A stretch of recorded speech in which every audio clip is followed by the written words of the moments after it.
the companion of Egypt, when he comes, all of the deserts of Egypt flourish and they become green again.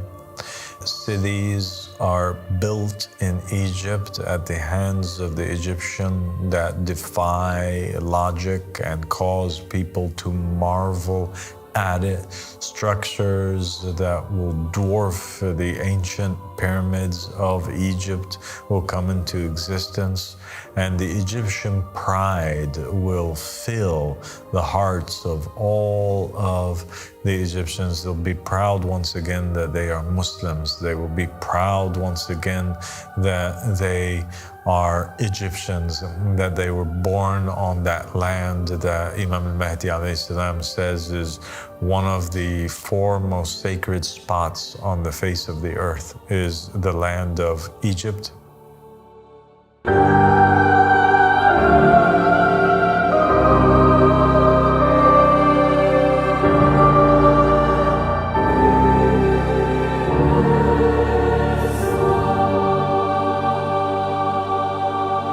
أعوذ بالله من الشيطان الرجيم بسم الله الرحمن الرحيم اللهم صل على محمد وآل محمد إليهم المهديين وسلم تسليما السلام عليكم ورحمة الله وبركاته. My dear brother and companion Mahmoud. وعليكم السلام ورحمة الله وبركاته. Thank you for joining me on this episode today. Thank you for having me here today. You're an Egyptian citizen. You were born and grew up in Egypt. I also am an Egyptian. My biological father is Egyptian. My mother is American. And my biological father, his mother is from Alexandria, and his father is from Upper Egypt. And like most Egyptians, they have, well, many of them have roots also in Africa. I have in my blood, blood from Ethiopia. I have from Senegal. I have from Sudan, other places. Egypt has a long history of love for the Ahl Bayt alayhim salam. And it's known about the Egyptians that they adore and they love the Prophet Muhammad sallallahu alayhi wa alayhi, and they love the Prophet Muhammad's family. And there are a lot of Sufis in Egypt. Most Egyptians are Sunnis that incline towards Sufism. And in Egypt, there's a lot of different mausoleums that they have built in order to honor the Ahl Bayt alayhim salam, or the people of the house. You have over there, you have Sayyida Zainab, which is a mosque slash mausoleum slash area, actually, that celebrates Lady Zainab alayhi salam. You have the most famous of them all, which is the mausoleum of Imam al-Hussein alayhi salam in the mosque or the masjid of Imam al-Hussein in a very tourist area in Egypt, where many people go to. It's one of the most popular masjids in all of Egypt, and it was alleged to have within it the head of Imam al-Hussein alayhi salam in theضائع, or in the mausoleum itself, although that is not correct, as his head was buried in Karbala. But nonetheless, it is one of the three mausoleums in the area that claim to house the head of Imam al-Hussein alayhi salam. You have also over there mausoleums that they have built to honor some of the companions that were martyred on the soils of Egypt. You have over there the mausoleum of Malik al-Ashtar, who was a close companion and supporter of Imam Ali ibn Abi Talib alayhi salam. And Imam Ali ibn Abi Talib had basically appointed Malik al-Ashtar to be the servant of the people of Egypt, the person responsible, the governor of Egypt, and he was assassinated in Egypt alongside with his son when the enemies of the Ahl Bayt alayhim salam, led by the forces of Muawiyah, the son of Abu Sufyan, he had commanded basically that Amr ibn al-As place poison in some honey and give it to them, and that's what happened, and they ended up dying. You also have over there the mausoleum of Muhammad, the son of Abu Bakr, who was also one of the shining examples of a true Shia, one of the companions of Imam Ali alayhi salam, and he was also murdered, and his body was basically placed within the carcass of a dead donkey. He was wrapped in the skin of a dead donkey, and he was, eventually buried in Egypt, and a mausoleum was built over there in order to honor them. And so they have this history of loving the Ahlul Bayt alayhim salam. And part of that is due to the fact that over the course of the Islamic history in Egypt, there was an empire that was established for a small time period, and that was basically the Fatimid Empire. And it was during that time period that Shia, although not Twelver Shias, they were basically Ismaili Shias, had ruled over Egypt and kind of ingrained within them the love of the Ahlul Bayt alayhim salam. And you have a lot of relics and a lot of architecture that still survives to this very day from that particular time period. And Egypt has been mentioned in the Quran. It's actually one of the few countries that were mentioned in the Holy Quran by name. You have Egypt being mentioned in there. You have Rome being mentioned in the Quran. And you have a lot of stories within the Quran and also within the Hebrew Bible that basically highlight the role that Egypt has played within the past of the Abrahamic religions. You have Abraham alayhi salam going to Egypt, him with Sarah at one point in time. They travel through there.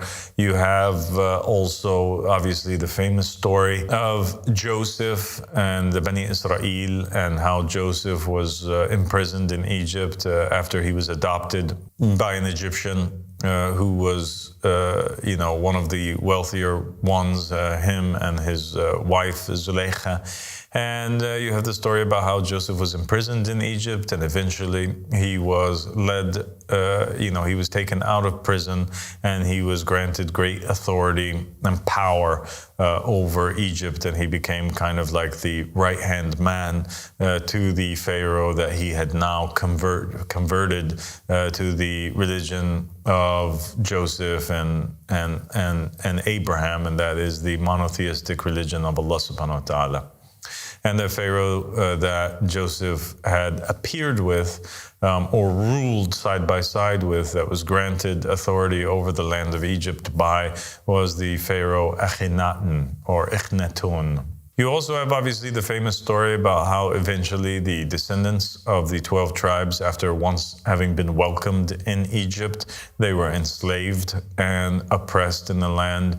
And eventually Moses, one of the Ulil Azm prophets, he is born and raised in Egypt, and eventually and educated in Egypt, and eventually he leads the Israelites out of the land of Egypt in a miraculous way. And everybody knows the story of Moses when he stood against the Pharaoh. And so Egypt has had a history of being home to many great prophets and messengers, but it also has a history of having been home to a lot of horrible tyrants.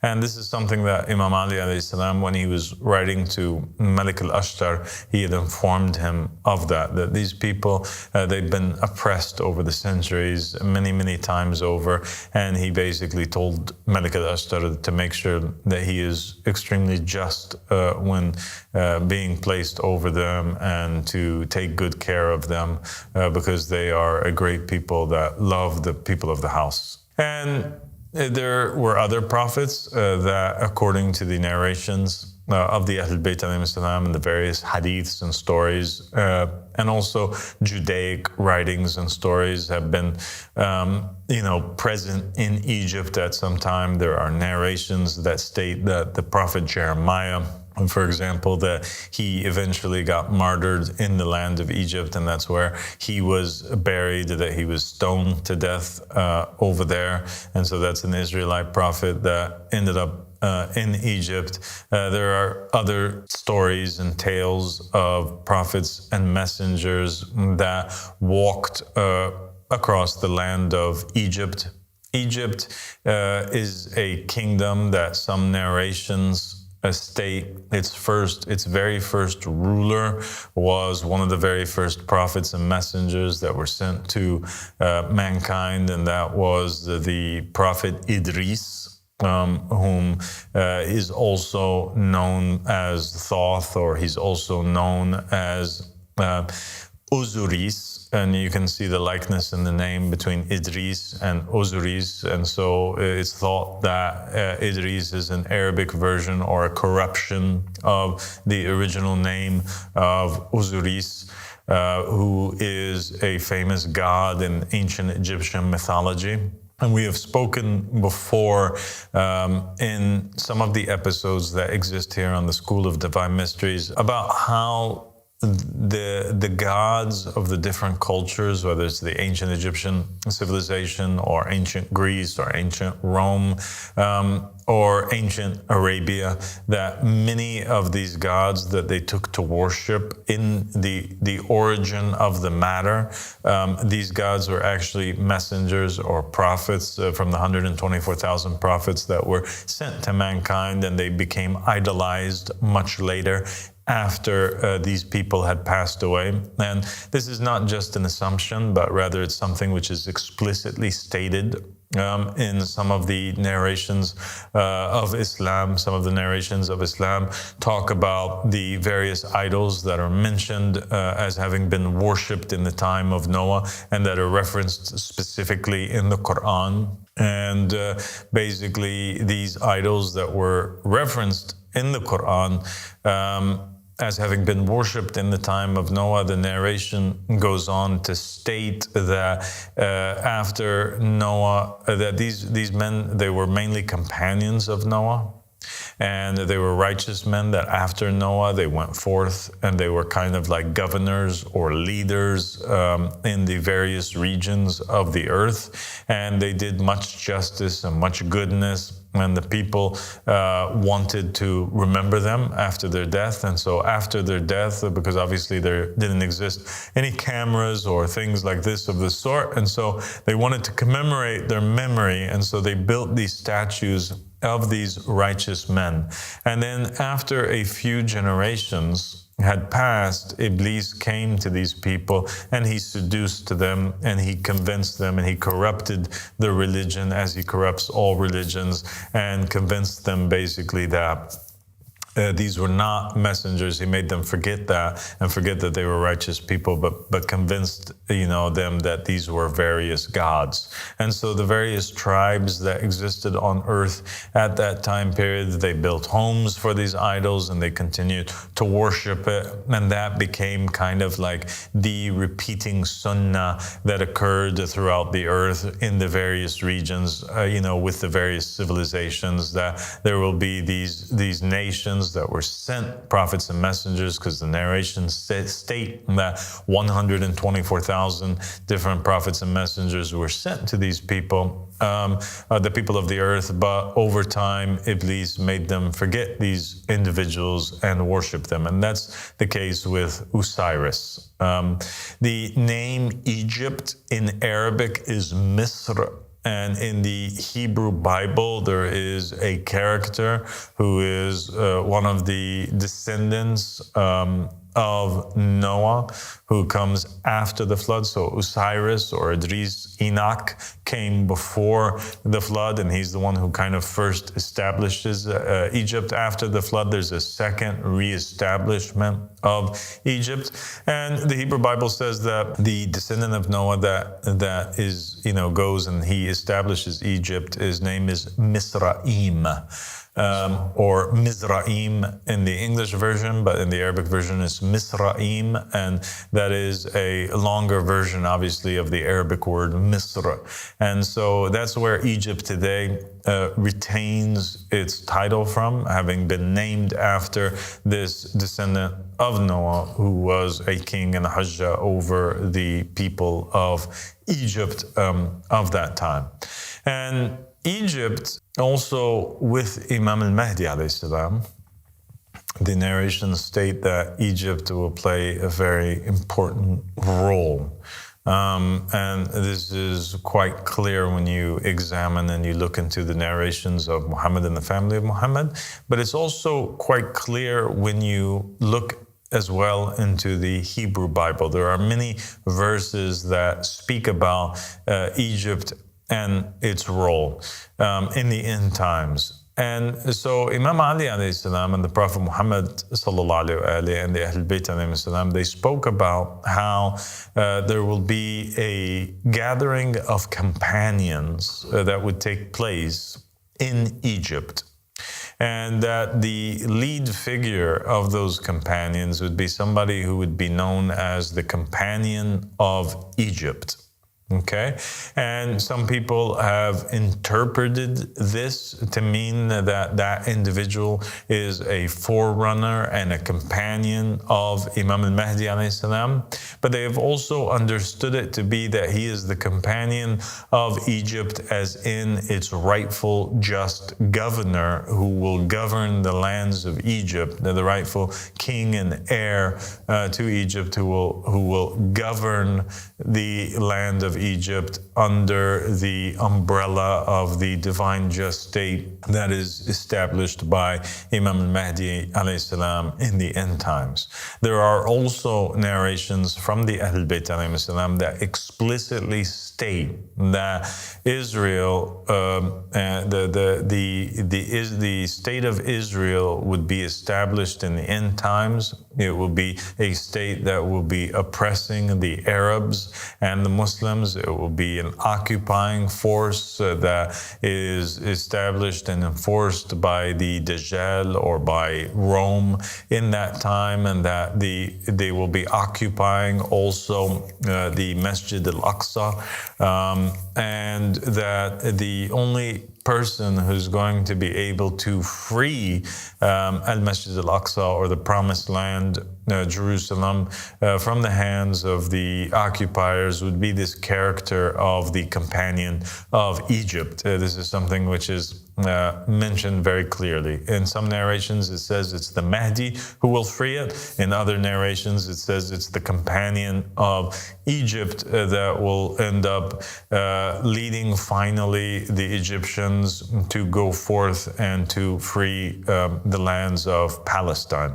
And so this character has been one that the Egyptians have spoken about for a very long time, and they're constantly on different shows and programs and in many books that have been written, and you know that's constantly being sold in Egypt on the streets of Maadi and Masr Gidida and all these different places. You'll have, these people that have these books that go over these topics of Egypt in the end times that are being sold, and most Egyptians are very, they're very familiar with this idea. And they're patiently waiting for this companion to come. And it's kind of ingrained in the mythology since the time of ancient Egypt till today.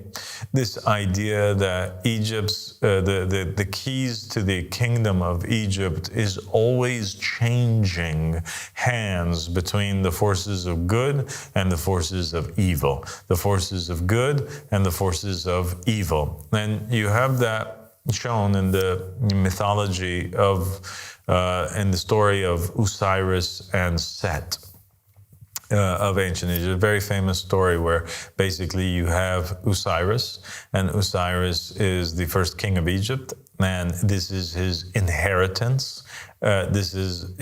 He owns Egypt. Egypt belongs to him. He was meant to rule Egypt, and he was appointed to rule Egypt by the gods or by God. So he's a divinely appointed leader that is to rule, but he has his brother Set, and his brother Set is evil. His brother Set has a lot of envy against him. His brother Set is set to steal. He has his eyes set on Egypt and is determined to steal the inheritance away from Osiris by any means necessary. Osiris is the more peaceful one of the two, the more wise of the two, the just of the two. And Set embodies envy and hatred and chaos and darkness, and he's willing to do anything. And they associated this story of Set and Osiris with the sunrise and the sunset every day. There is this eternal battle that's taking place over Egypt on the ground as it is in the sky up above. Every day Osiris will rule justice, the light will rule over Egypt, and every night Set will conquer him and he will rule, or he will take power away from the good. He will occupy Egypt, and during the rule of Set, it will always be injustice that is spread.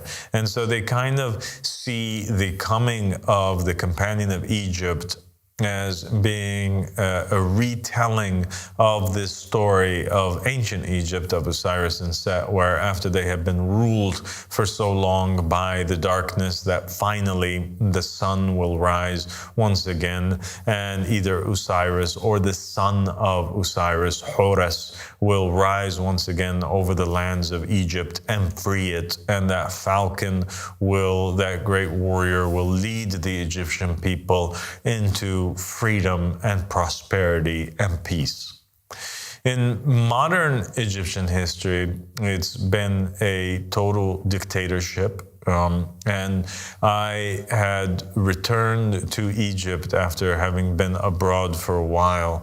I had returned to Egypt in my youth, and that was in 2008. I went to school in Egypt for many, many years.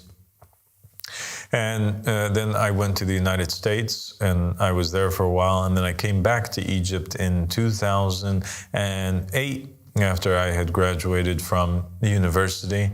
And it was in 2008 that I moved into Cairo, and specifically into the most populated city in all of Egypt, and that's the city of Mbaba. And it's also known as being one of the most poor cities. I lived over there on At-Tayyar Fikri Street, Shara At-Tayyar Fikri, and for me, it was a beautiful city. And that is where my family is from. And that's where they currently reside. My immediate family, they live over there in that region. And the city of Mbaba was a city where even though the people were extremely poor, you found happiness in the hearts of the Egyptians, Mahmoud. They were extremely happy, and they have rida. They are satisfied with what God has ordained for them. They're known as one of the most patient people on the planet, and they're one of the most kind people, and people that are willing to open up their homes for anyone. Yes. They suffered for a very long time, and when I had come in 2008, they were still being ruled by the only ruler that I had pretty much known to exist in Egypt for the majority of my life, and that was the modern-day Pharaoh, Hosni Mubarak, Muhammad Hosni Mubarak, Lanatullah alayh.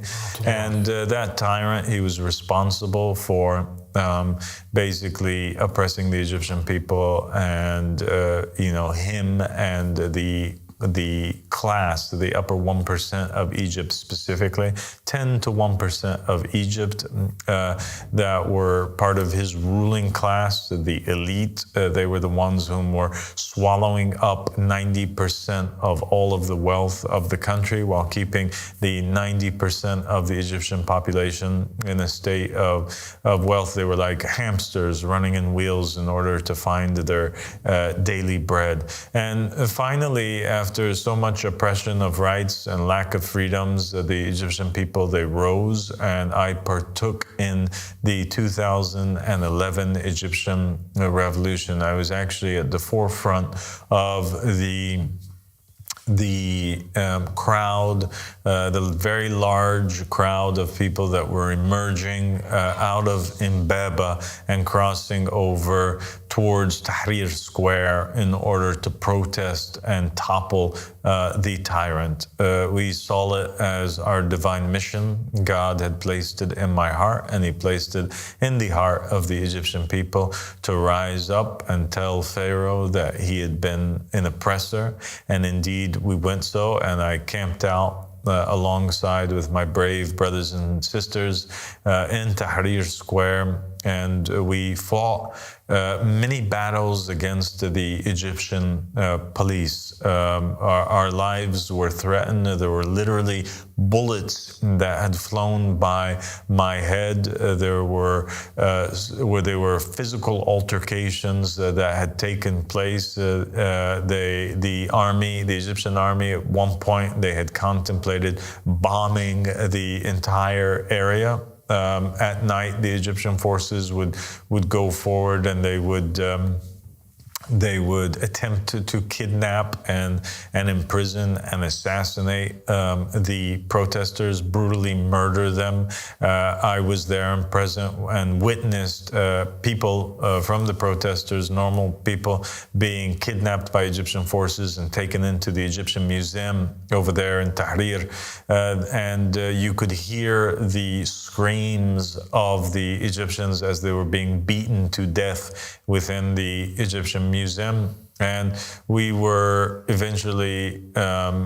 eventually succeeded in toppling the Egyptian dictator and that Egyptian pharaoh, and it became the famous scenes that the whole world celebrated, in which Egypt finally, was able to overcome and throw out the tyrant that had ruled it for such a long time. And off of the back of the victory of the Egyptian youth, which I was one of them, the Muslim Brotherhood, a corrupt and perverse Islamic extremist organization that is currently outlawed, they jumped up to power.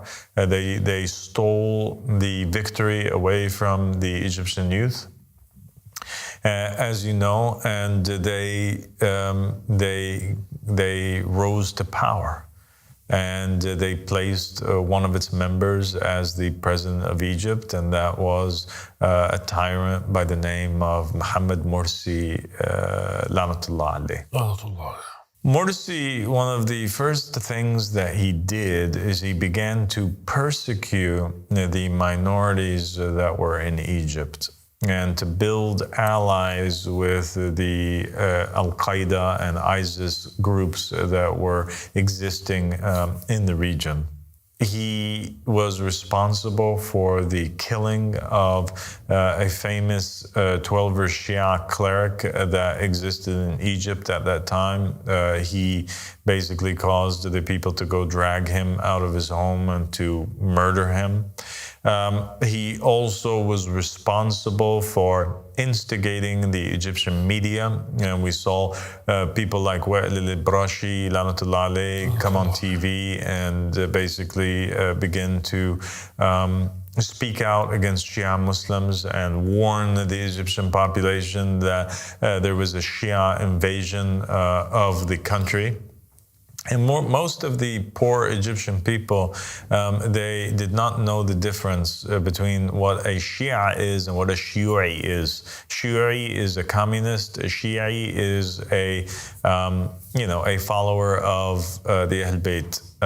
and they couldn't differentiate between the two. They couldn't even tell you, most of the population, what is this versus what is that. But they were just being indoctrinated and brainwashed on television to hate anything that sounded like Shia.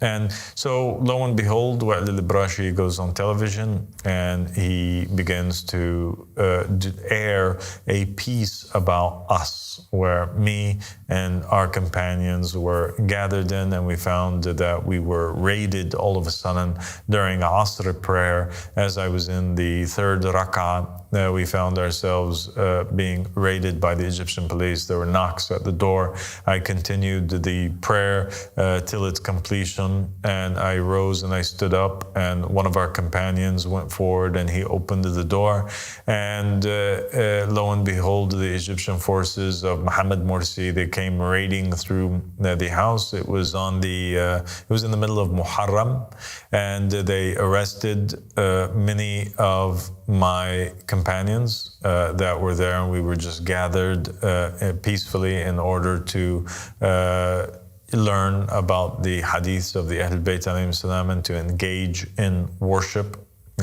and to hold prayers with one another. They searched the place for weapons. They didn't find anything. They didn't find anything that was illegal at all. They arrested several of the members, and they chained them up and took them to the police station, where they remained for a couple nights. And then on the 10th of Muharram, the day of Ashura, they ended up walking them in a line of prisoners, one after the other, like the image that's on the screen right now. Each one chained to his brother that is standing either before him or behind him, and they deported them outside of Egypt. And Allah subhanahu wa ta'ala ended up punishing the Morsi administration for its great acts of hatred and oppression against the followers of Muhammad and the family of Muhammad. And in a miraculous way, it was only a short time afterwards that we found that the Sisi and the army in which he was leading at the time under Mohammed Morsi, that they basically arranged a coup d'etat, and they dethroned Mohammed Morsi, and they took from him the power. And Sisi became president after that, and Mohammed Morsi was thrown in jail, where he eventually died in the prison. Shortly after Sisi took the power, he also, his administration, his mukhabarat, his intelligence services, they began to oppress members of the faith. We found that police vehicles began to ask questions. Police officers began to stake out the area where we were living at.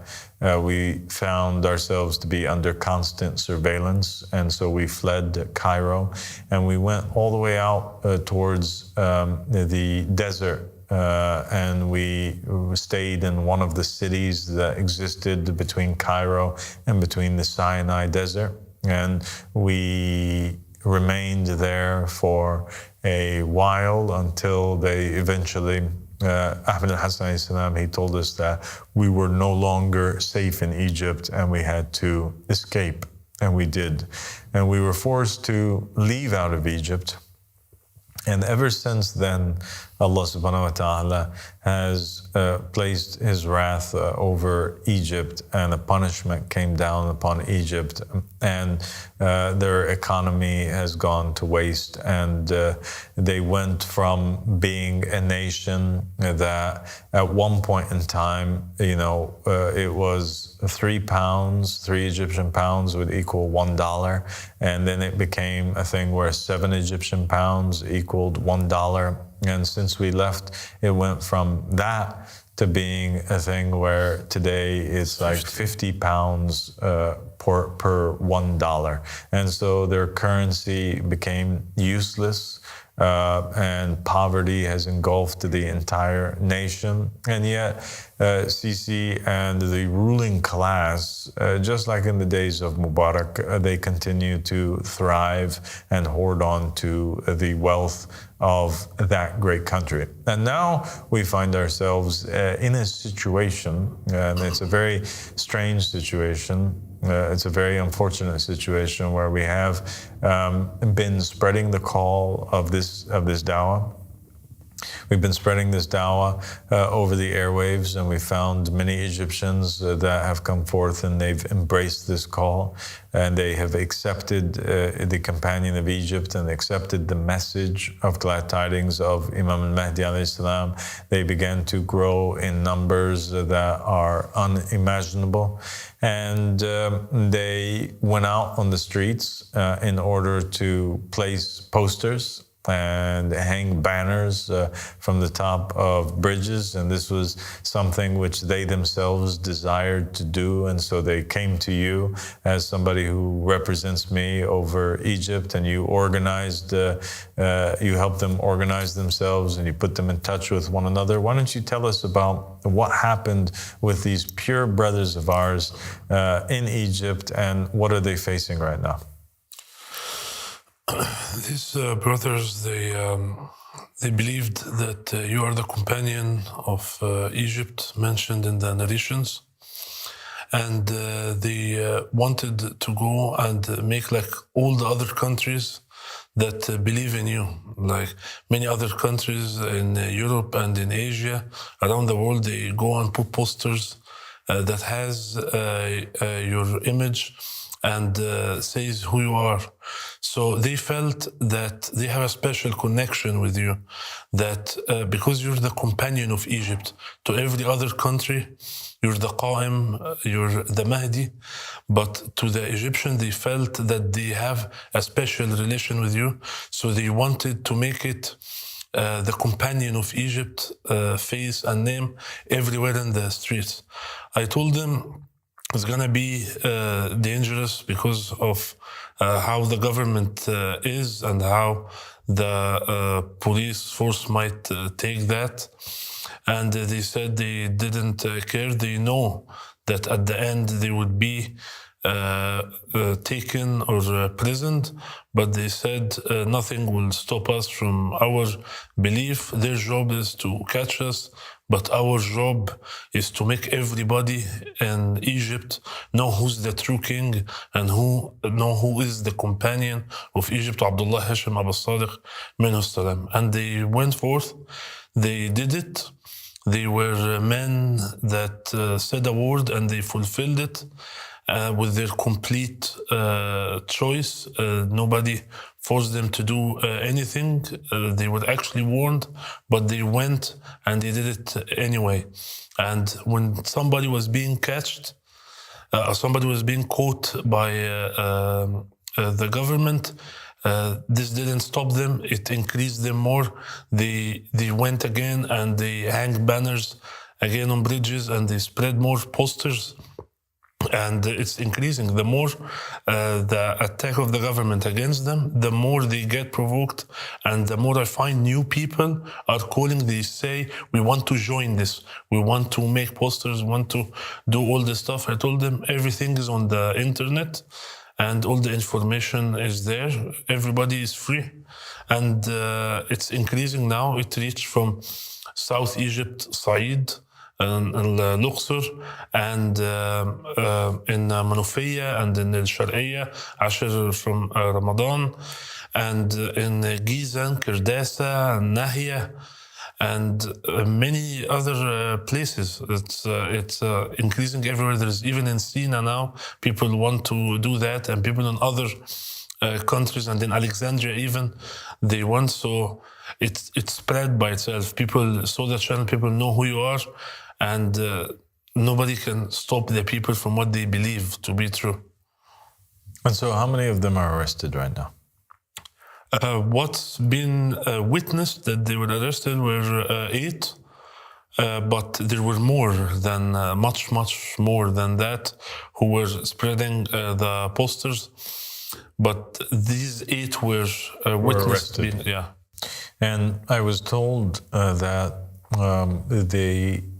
there were witnesses who heard the screams of the individuals, or some of the individuals, as they were being beaten by the Egyptian forces.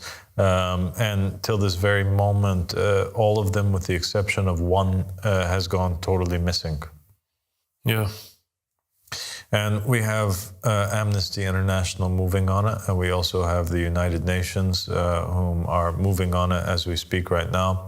And we have other human rights organizations in Egypt that are moving to locate the individuals. But I praise these individuals and I bless these individuals, and I'm proud of these individuals whom are their example and their likeness is like the likeness in the Sunnah of all of those whom left their societies in order to give victory to the truth, just like the companions of the cave did in their time, and the companions that were with Muhammad sallallahu alaihi wasallam did in their time, and the companions and disciples and apostles of Jesus did in their time. And may Allah subhanahu wa ta'ala make their sacrifice and their efforts a way and a cause, and He will, for the establishment of a just state in Egypt, inshallah, and for the fall of the tyrant.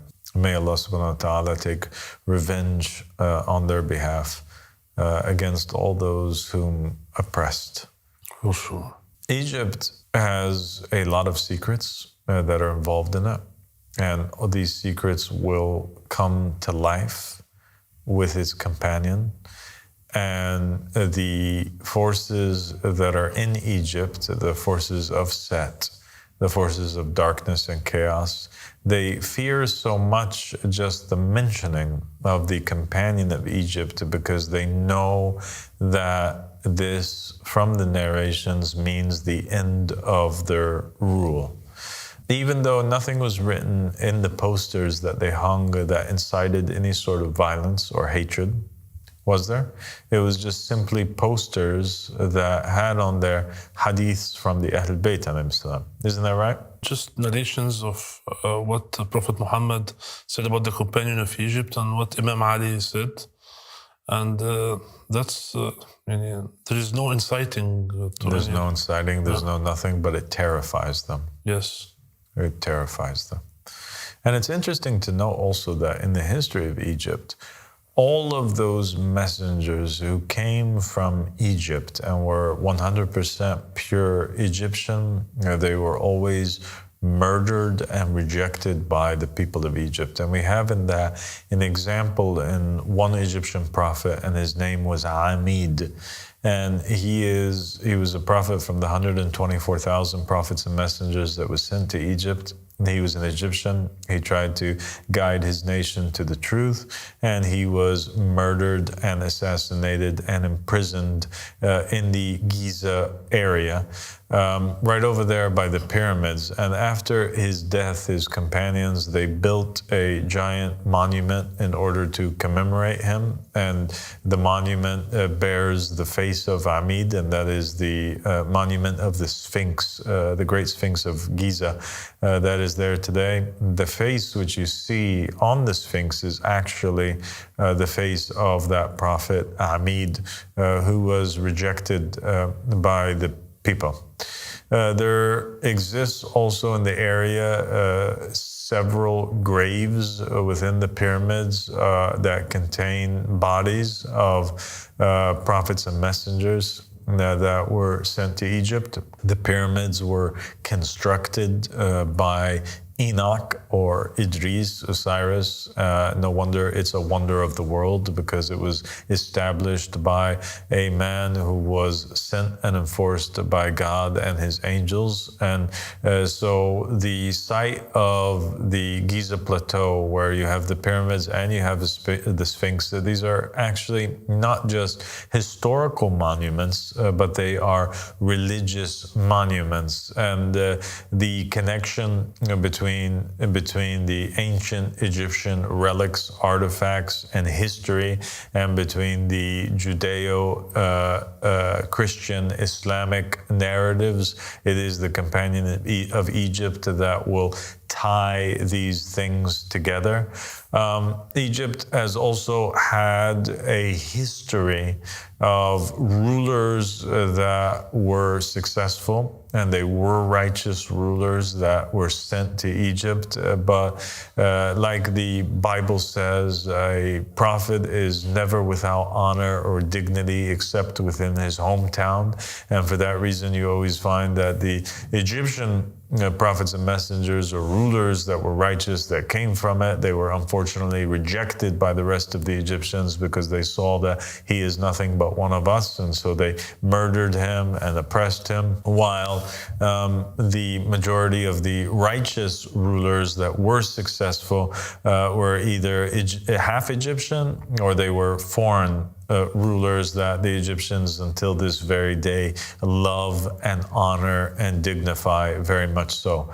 And we mentioned the example of Malik al-Ashtar, for example, who was, who basically had been murdered, assassinated in Egypt, and they honor him now with a mausoleum. And he was basically one of the righteous kings that were appointed over Egypt, one of the righteous rulers. You have Osiris as well. His origin was not from Egypt, but he ended up migrating to Egypt. And you have also the example of Misraim, and he was also a son of Noah. Noah was not Egyptian. And so he came from Noah and he ended up settling there. And he was successful. You also have one of the other 124,000 prophets and messengers that was a very successful and righteous king over Egypt. And a lot of people don't know that for sure that he was one of the 124,000 prophets and messengers, but a lot of people have suspected him to be a divine king, and that is Alexander the Great. And he was indeed somebody who was appointed by God and was one of the unknown prophets and messengers. And even though he's not the figure of Zulkarnain in the Quran, but even the Sunnis and the Shia, many of them, the Muslims, have contemplated this idea, and it is the overwhelming popular opinion that the character of Zulkarnain probably is Alexander the Great. And so they admit and confess that Alexander was a person who was divinely appointed by Allah subhanahu wa ta'ala. And Alexander was responsible for doing great wonders in Egypt and establishing great cities such as the city of Alexandria that is named after him. And he is revered. And the companion of Egypt that's to come and who has come and who is the companion of this call and whom Ahmed al-Hassan alayhi salam declared myself to be, the Qa'im of the family of Muhammad. The Qa'im of the family of Muhammad is the companion of Egypt, and that's why you have in certain narrations him being presented as the Mahdi, and other narrations him being presented as the companion of Egypt.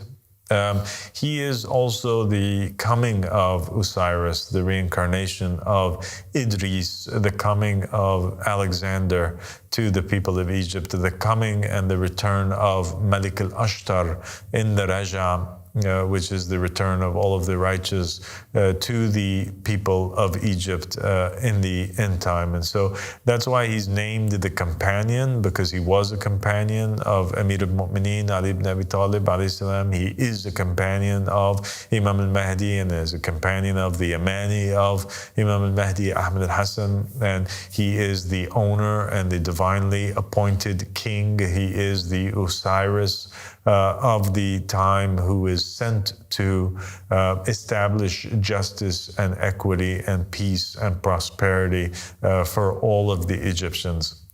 He is sent there to spread true monotheism and to re-establish a state whereby Allah subhanahu wa ta'ala is the one whom appoints the ruler or the king. When God said, Inni ja'alun fil ard khalifa, the companion of Egypt is the one who reinstates that, and that is the original religion and system of governance of ancient Egypt. It was the gods or God who appointed Osiris at first. It was God who appointed or it would have to be Osiris who appointed, or Ra who would appoint the pharaoh in every day and age. Yes, there were false pharaohs who rose to power and impersonated and usurped the kingship and the rulership, just like we had false popes who usurped the power from the true popes, and we had false caliphs in Islam that usurped the power from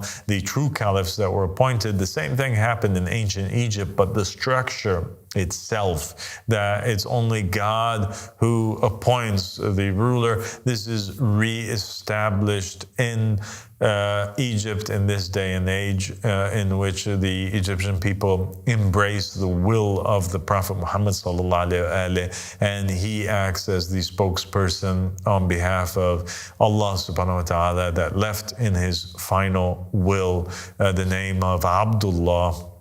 He appoints Abdullah, the Mahdi, the Qa'im, the companion of Egypt, Osiris, Alexander, Malik al-Ashdar, who comes back in this day and age in order to take control of a country that has been oppressed and return it back to its ancient might and glory.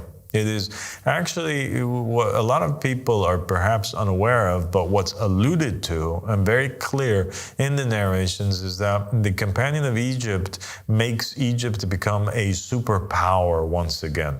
It becomes a superpower that is super rich, and it actually goes back to sustaining all of its neighbors. The companion of Egypt is capable of knowing where are the hidden treasures of ancient Egypt. Egypt is a land of great mystery. There are many things that the narrations have stated and many things that they haven't, that the companion of Egypt reveals about Egypt. One of those things is the tree of life, the original tree of life with the fountain of life that is the source of all life on earth. That fountain, that tree exists in a hidden place in Egypt, which is uncovered by its companion. There is so much gold that is to be extracted from Egypt that it would be able to sustain the Egyptian people and make each and every one of them live richer than Pharaoh. In addition to the rest of the Arab nations, every single one of them, for centuries to come. If one person spent all of his life trying to extract all of the secrets in Egypt, they won't be able to.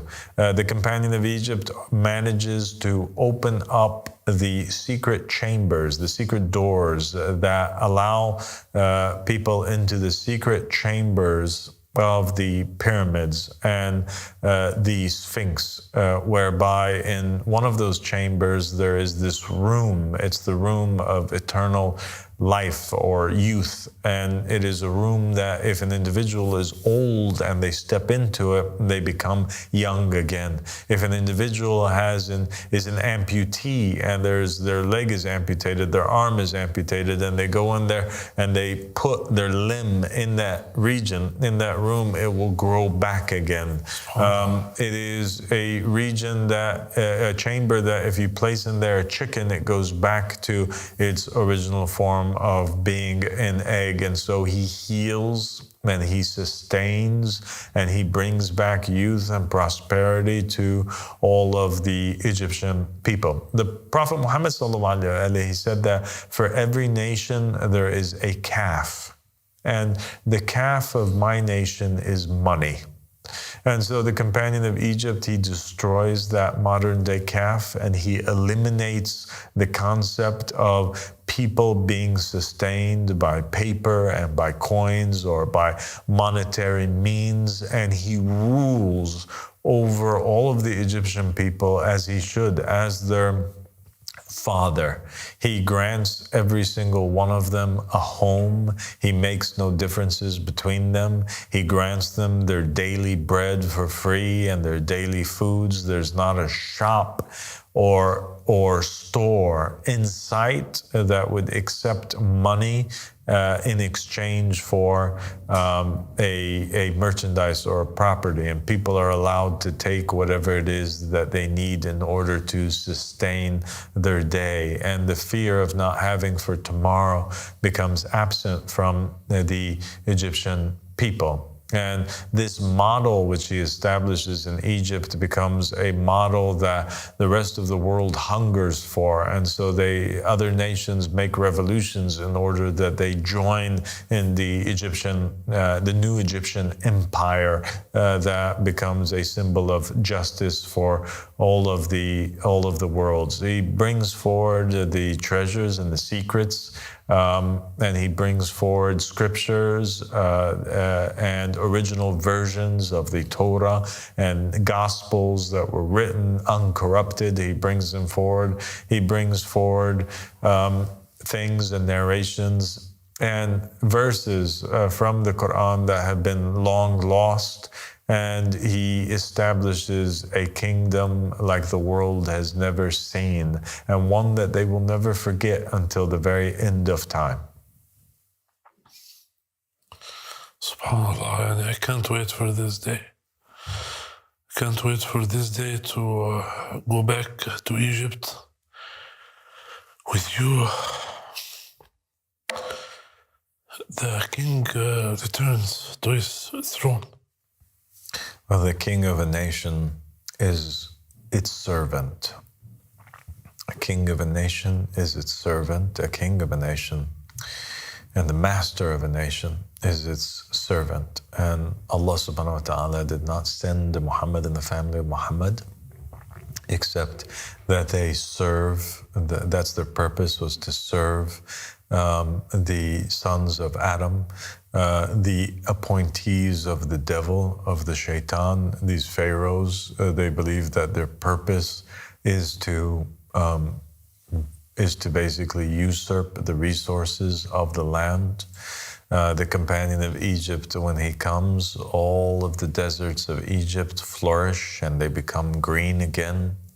And its population increases 1,000-fold and becomes one of the most populous nations on the face of the planet.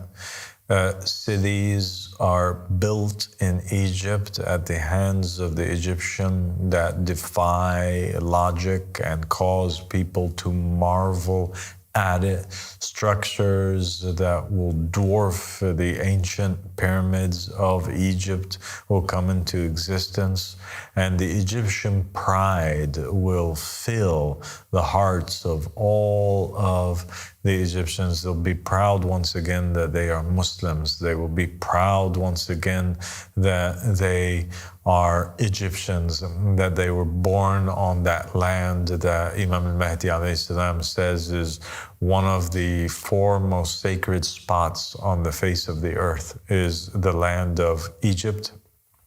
There will be rivers like the Nile that will flow throughout the land.